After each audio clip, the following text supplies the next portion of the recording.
নমস্কাৰ আমি নাজিৰা সাৰ্বজনীন নামঘৰত আজি 2023 বৰ্ষত আমাৰ যি বছৰিকা কাৰ্যসূচী আমি বছৰিকা বৰসভা পাতোঁ আৰু এই বৰসভাত ভাগিত আজি আমাৰ প্ৰয়াত ৰাতুল দত্তদেৱৰ সোঁৱৰণিত আমি তেখেতৰ পৰিয়ালবৰ্গৰ ফালৰ পৰা এখনি ভাওনা আমাৰ সমূহ ৰাইজৰ উপভোগৰ কাৰণে দান কৰিছে আৰু ইয়াৰ উপৰিও আমাৰ স্থানীয় সকলো ONGC কৰ্মকৰ্তা একত্ৰিত হৈ আজি আমি এই বছৰিকা বৰসভা ভাওনাৰ লগতে এদিনীয়া কাৰ্যসূচীৰে আমি ভাগৱত পাঠ অনুষ্ঠানভাগী আয়োজন কৰিছোঁ। এই অনুষ্ঠানভাগী যদি কিবা দুখাদোষ থাকে সকলোখিনি দুখ মৰ্ষণ কৰিব আৰু আমি আগন্তুক এনেদৰে ভাওনা বৰসভা আৰু ভাগৱত পাঠৰ কাৰ্যসূচী যাতে আকৌ ল'ব পাৰোঁ। আজি আমি এদিনীয়াকৈ লৈছোঁ, কিন্তু আশা কৰোঁ ইয়াৰ পিছলৈ আমি ক্ৰমান্বয়ে বঢ়াই 2-3 দিনীয়া কাৰ্যসূচীৰেও ভাগৱত পাঠ আৰম্ভ কৰিম। ধন্যবাদ। শ্ৰদ্ধা ৰাইজ, আহক আমাৰ আজি 2023 বৰ্ষৰ ভাগৱত পাঠ, ভাগৱত ভ্ৰমণ আৰু আমাৰ এই ভাওনা কাৰ্যসূচী অনুষ্ঠানটি আমি আয়োজন কৰি আছোঁ। গতিকে আমাৰ অনুষ্ঠান কেনেকুৱা চলিছে আহকচোন ৰাইজ, আমি চাওঁ। এয়া আমাৰ সন্মুখৰ বাটচৰাৰ মুখত আমাৰ বেনাৰ আৰু অন্যান্য আমি সা সজ্জাৰে যিধৰণে পাৰিছোঁ কৰি আছোঁ।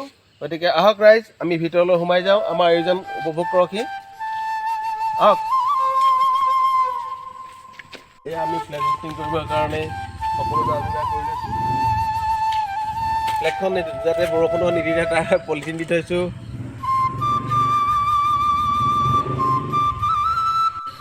বাটচৰা মুখ।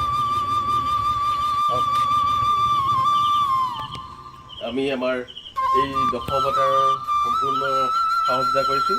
এয়া আমাৰ মৎস্য অৱতাৰ, কুৰ্ম অৱতাৰ, নৰসিংহ অৱতাৰ, বামুণ অৱতাৰ, পৰশুৰাম অৱতাৰ,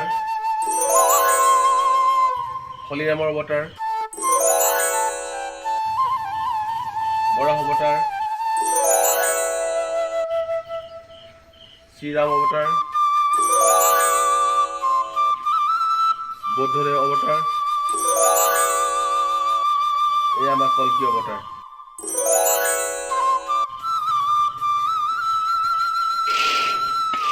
ৰাইজসকল কৰিবৰ কাৰণে সম্পূৰ্ণ আসন ব্যৱস্থা কৰা হৈছে। সম্পূৰ্ণ মতিচ অলংকাৰৰ সা-সজ্জা আমাৰ এই ৰূপম হাজৰিকা ডাঙৰীয়াই কৰিছে। লগত আছে আমাৰ ৰূপম, লগত এই আমাৰ ভাইটি। নমস্কাৰ। এই ভাইটি আছে, সম্পূৰ্ণ সহযোগিতা কৰি আছে সম্পূৰ্ণ সা-হস্তেৰে।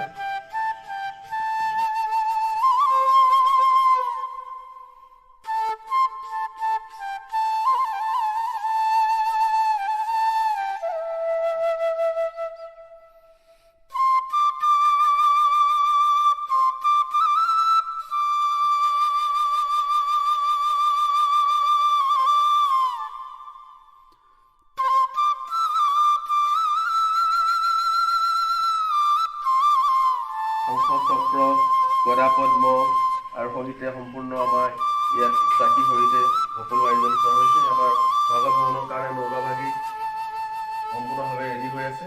এয়া ভাগৱত পাঠৰ কাৰণে সম্পূৰ্ণ আয়োজন হৈ আছে।